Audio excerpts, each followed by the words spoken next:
Students, आज के इस वीडियो लेक्चर में हम बिल्स ऑफ एक्सचेंज का types of acceptance cover up करेंगे एज वेल एज एक इलस्ट्रेशन, जो फर्स्ट इलस्ट्रेशन है उसमें फॉर्मेट बनाना भी हम सीखेंगे। इससे प्रीवियस वीडियो लेक्चर में हमने इसका स्पेसिमेन बिल्स ऑफ एक्सचेंज का किस तरीके से होता है एंड बिल्स ऑफ एक्सचेंज में क्या क्या कंटेंट्स होते हैं वो हमने स्टडी किया था। तो यहाँ पर अभी हम टाइप्स ऑफ एक्सेप्टेंस सीखेंगे।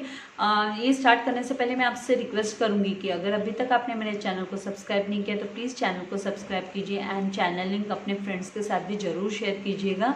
वीडियो को लाइक करना मत भूलिएगा। तो सबसे पहला जो टाइप्स है उसमें है जनरल एक्सेप्टेंस। जनरल एक्सेप्टेंस का मतलब क्या होता है? तो व्हेन द ड्रॉई एक्सेप्ट्स, जब है ना ड्रॉई मतलब जो बायर होता है, जो डेटर होता है, when the ड्रॉई accepts the draft को एक्सेप्ट करता है विदाउट एनी चेंजेस, कोई भी चेंजेस किए बिना और कोई भी कंडीशन के विदाउट, मतलब वो कोई भी है ना शर्त नहीं रखता है, जैसा ड्राफ्ट बनकर आता है ड्रॉवर के यहाँ से वो उसको एक्सेप्ट कर लेता है तो उसे है ना जनरल एक्सेप्टेंस बोलते हैं। उसे क्या बोलते हैं? उसे जनरल एक्सेप्टेंस बोलते हैं। It is also known as unconditional acceptance. इसको हम अनकंडीशनल एक्सेप्टेंस भी बोलते हैं क्योंकि इसमें वो कोई शर्त नहीं रखता, वो कोई कंडीशन, वो कोई टर्म नहीं रखता है। वो बिना कोई शर्त, बिना कोई बदलाव के, बिना कोई चेंजेस के, बिना कोई वेरिएशंस के वो है ना ड्रॉई है वो उस ड्राफ्ट को एक्सेप्ट कर लेता है, उसको साइन कर देता है, तो उसको बोला जाता है जनरल एक्सेप्टेंस। सेकेंड टाइप है एक्सेप्टेंस का, that is qualified acceptance. Qualified acceptance का मतलब क्या होता है? तो when drawee accepts the bill, जब ड्रॉई बिल को एक्सेप्ट करता है विथ सर्टेन क्वालिफिकेशंस, कुछ क्वालिफिकेशंस के साथ, to the order of drawer, drawer के ऑर्डर को, then it is called as a qualified acceptance. तो यहाँ पे क्वालिफाइड एक्सेप्टेंस के भी इसके भी टाइप्स दिए हुए हैं कि किस टाइप की क्वालिफाइड एक्सेप्टेंसेस होती है, उसके भी टाइप दिए हुए। क्योंकि आप अभी सोचोगे में से क्वालिफिकेशंस क्या है, ये क्वालिफाइड एक्सेप्टेंस क्या है, तो इसका मतलब नीचे दिया हुआ है कि क्वालिफाइड एक्सेप्टेंस का मतलब क्या है। इसका मीनिंग तो होता है कि सर्टेन क्वालिफिकेशंस को फुलफिल करते हुए, मतलब accept the bill with certain qualifications to the order of drawer, it is called qualified acceptance. तो यहाँ पे सबसे पहला जो क्वालिफाइड एक्सेप्टेंस का टाइप है वो है qualified as to time. Time को लेकर, समय को लेकर, तो यहाँ पे वह ड्रॉई एक्सेप्ट्स द बिल, जब ड्रॉई बिल को एक्सेप्ट करता है subject to change in tenure.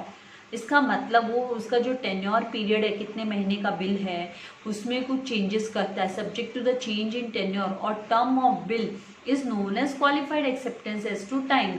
मतलब है ना, मान लीजिए ड्रॉवर भेजता है 3 महीने का ड्यू डेट वाला बिल्स ऑफ एक्सचेंज और ड्रॉई ने बोल दिया कि नहीं मुझे 4 महीने वाला चाहिए, तो इसको बोला जाता है subject to change in tenure.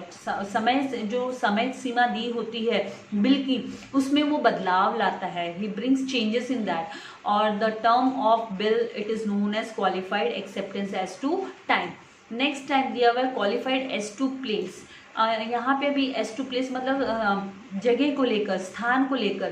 तो व्हेन द ड्रॉई मेंशंस, जब ड्रॉई मेंशन करता है that the bill will be payable at a particular place only, और एक पर्टिकुलर जगह पर, स्थान पर ही बिल पेएबल होगा, पे किया जाएगा, तो उसे बोला जाता है qualified acceptance as to place. Qualified acceptance as to place. तो समय, या पहला वाला था समय सीमा को लेकर, दूसरा यहाँ पे है एक्सेप्टेंस टू प्लेस, पर्टिकुलर जगह पे ही वो है ना बिल है का पेमेंट करेगा, तो उसे बोला जाता है acceptance as to place. And the third यहाँ पे है qualified as to amount. Amount के लेके, कभी कभी अमाउंट को लेकर भी होता है ट्रेडिंग में, क्योंकि सभी नेगोशिएशंस तो करते ही हैं, बिजनेस में नेगोशिएशंस तो होते ही है, राइट, मोल भाव।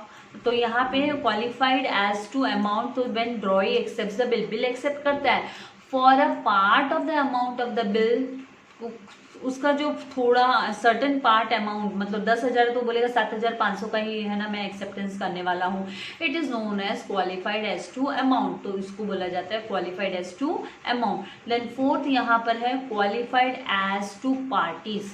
अभी यहाँ पे पार्टीज को लेकर, मतलब थर्ड पार्टी, दूसरी पार्टी के बारे में बात है, तो when the drawee is not ready to pay the amount of bill to the payee, वो बोलेगा भाई तुम बोल रहे हो कि तुम्हारे सो एंड सो बंदे को मैं पेमेंट कर दूं, मैं उसको पेमेंट नहीं करने वाला हूँ, I am not going to make payment to that बंदा, मैं आपको ही देने वाला हूँ।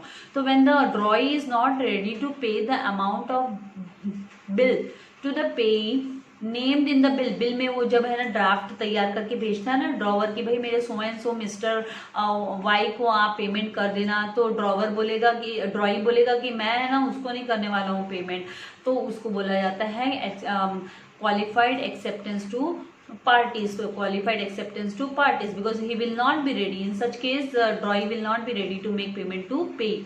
Then qualified as to condition. तो qualified as to condition क्या होता है, तो when the drawee accepts the bill subject to certain conditions, वो अपनी कुछ conditions रखता है being fulfilled by the drawer, drawer को conditions माननी चाहिए करके, तो उसी के बाद में it is known as qualified acceptance to condition. मान लीजिए वो समय को लेके, मान लीजिए वो प्लेस को लेकर, जगह को लेकर, पार्टी को लेकर, अमाउंट को लेकर, तो कोई भी कंडीशन, वो कोई भी शर्त रख सकता है, तो उस शर्त को जब ड्रॉवर एक्सेप्ट कर लेगा तब ही वो है ना यहाँ पे, क्योंकि यहाँ पे मेंशन नहीं किया कि कौन सी कंडीशन, तो उसी कंडीशन शर्त के को अगर एक्सेप्ट कर, शर्त को मानने के लिए अगर ड्रॉवर तैयार होता है तो फिर वो एक्सेप्ट कर लेता है बिल को, मतलब एक्सेप्टेंस दे देता है। क्योंकि अनलेस एंड अनटिल, हमने जैसे मैंने प्रीवियस इसमें मैंने आपको बताया था कि अनलेस एंड अनटिल एक्सेप्टेंस नहीं होती है ड्रॉई की, तो वो बिल ऑफ एक्सचेंज है वो ड्राफ्ट कहलाता है, उसको हम निगोशिएबल इंस्ट्रूमेंट नहीं बोल सकते, वो खाली एक है ना तैयार किया हुआ ड्राफ्ट होगा।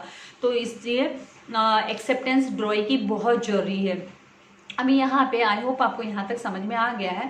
अभी हम फर्स्ट इलस्ट्रेशन देख लेते हैं इसमें क्या है, एंड मुझे लगता है कि मुझे ये जो इलस्ट्रेशन है आपको ड्रॉ करके, फॉर्मेट को ड्रॉ करके दिखाने की जरूरत नहीं, यहाँ ही से मैं आपको एक्सप्लेन कर सकती हूँ। फर्स्ट एंड सेकंड इलस्ट्रेशन हम कवर अप कर सकते हैं वर्बली, फॉर्मेट तो आपके सामने रहेगा ही, कैसे बनाना है क्या है तो बता देती हूँ, तो आप उसी हिसाब से अपने नोटबुक में इसको बना सकते हो, ड्रॉ कर सकते हो फॉर्मेट को।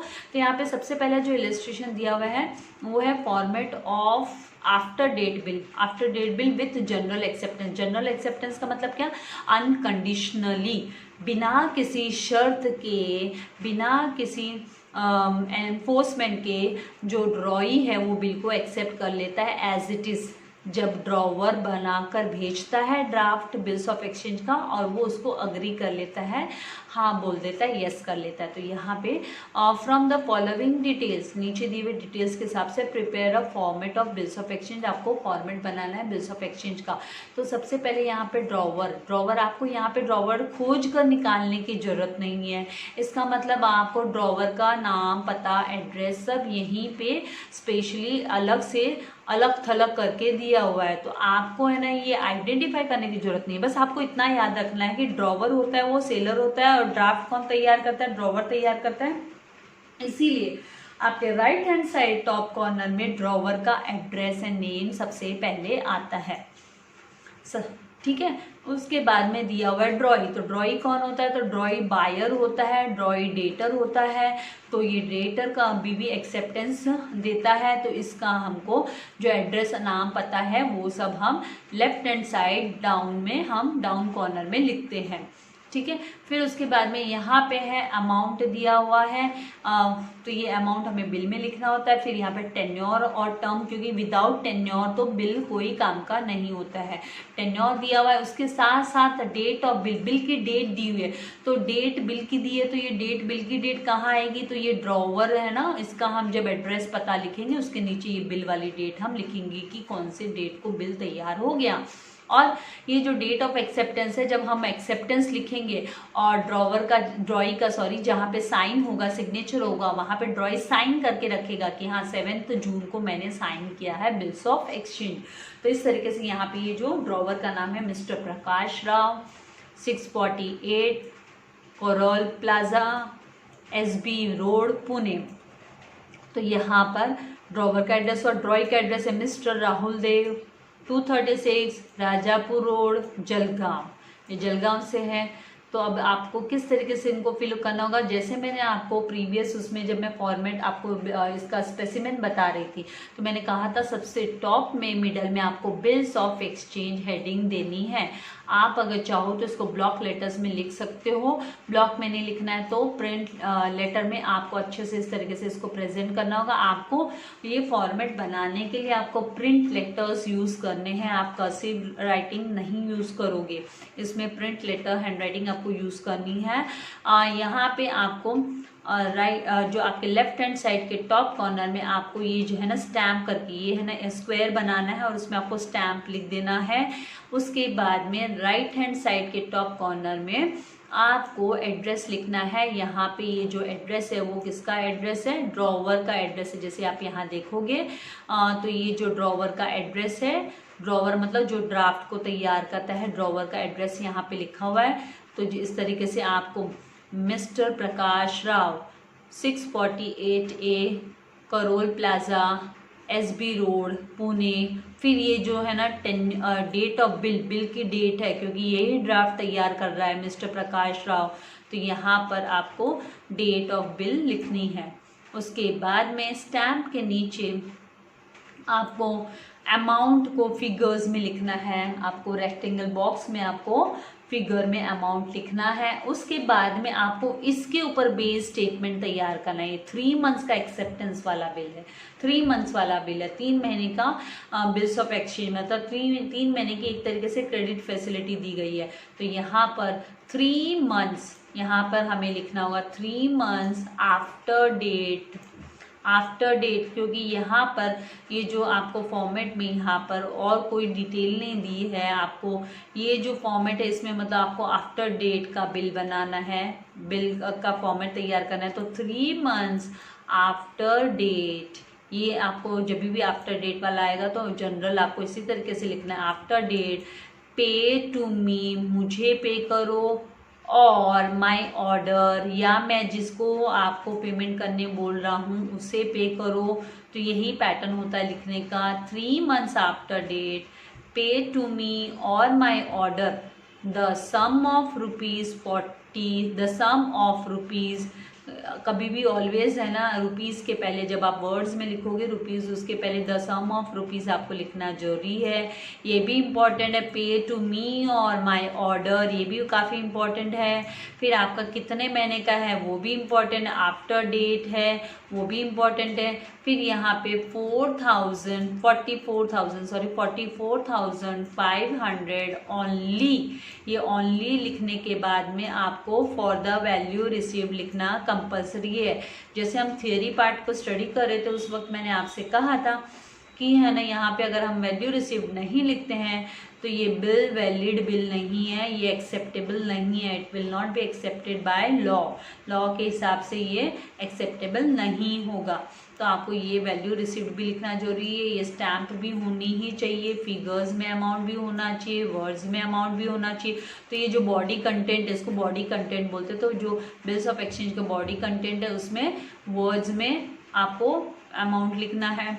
देन इसके बाद में आपका बॉडी के नीचे फिर आपको राइट हैंड साइड में कॉर्नर में आप साइंड, SD मतलब साइंड, SD मतलब साइंड बाय प्रकाश राव, जो ड्रॉवर का सिग्नेचर होता है फॉर्मेट में पहले तो ड्रॉवर का नाम लिख देंगे आप। यहाँ पे जो भी क्वेश्चन में नेम दिया है ड्रॉवर का वो नेम लिख देंगे। उसके बाद में आप 1 लाइन लीव करने के बाद में लेफ्ट हैंड साइड कॉर्नर में आप ड्रॉई का एड्रेस लिखेंगे। तो यहाँ पे ड्रॉई है राहुल देव, तो TO2 जैसे हम लेटर राइटिंग कैसे करते हैं उसी तरीके से यहाँ पे TO2 और राहुल देव 236 राजापुर रोड जलगांव। और उसके बाद में आपको बिल में यहाँ पे एक्सेप्टेड लिखना है। देन साइंड SD लिखना है, साइंड और फिर ड्रॉई का नेम मिस्टर राहुल देव, जो भी नाम दिया होगा आपको ड्रॉई का, यहाँ पे राहुल देव है तो राहुल देव। देन डेट 7 जून 2019, ये डेट हमको डेट ऑफ एक्सेप्टेंस हमको दी हुई है यहाँ पे कि कौन सी तारीख को उसने साइन किया है।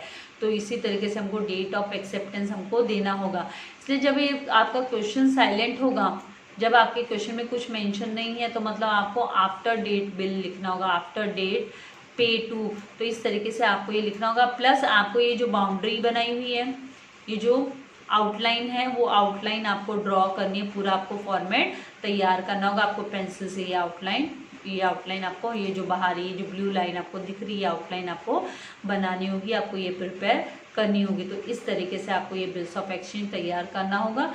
तो मुझे लगता है आई होप आपको समझ में आया। नेक्स्ट बिल में हम मतलब नेक्स्ट वीडियो में मैं नेक्स्ट आपको फॉर्मेट कैसे करना है, फिर आफ्टर साइड का क्या होता है, कैसे करते हैं, और वो मैं आपको एक्सप्लेन करूँगी। और उसके बाद में हम लोगों के जैसे ही एक बार फॉर्मेट्स कंप्लीट हो जाएंगे तो फिर बाद में हम प्रैक्टिकल प्रॉब्लम्स पे जा सकते हैं। तो यहाँ पे इन ऑल आपको कितने दिए हुए हैं, प्रॉमिसरी नोट भी दिया हुआ है।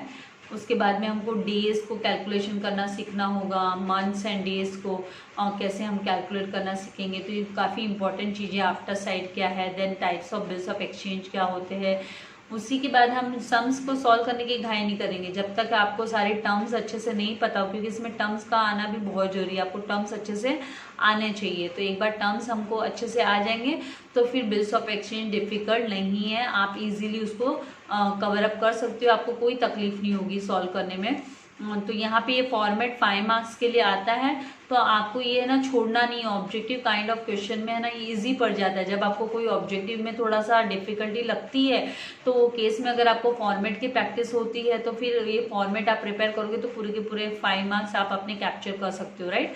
तो आपको इसकी प्रैक्टिस करनी है। आपके सामने सॉल्यूशन तो है ही, आपको बैठ के आज ये, क्योंकि आज मैंने सम अपलोड नहीं किया है तो आपको इसकी प्रैक्टिस करनी है। बिल्स ऑफ एक्सचेंज का सम अपलोड नहीं किया है तो आपको इसकी प्रैक्टिस करनी है। तो thank you very much, God bless you all dear students.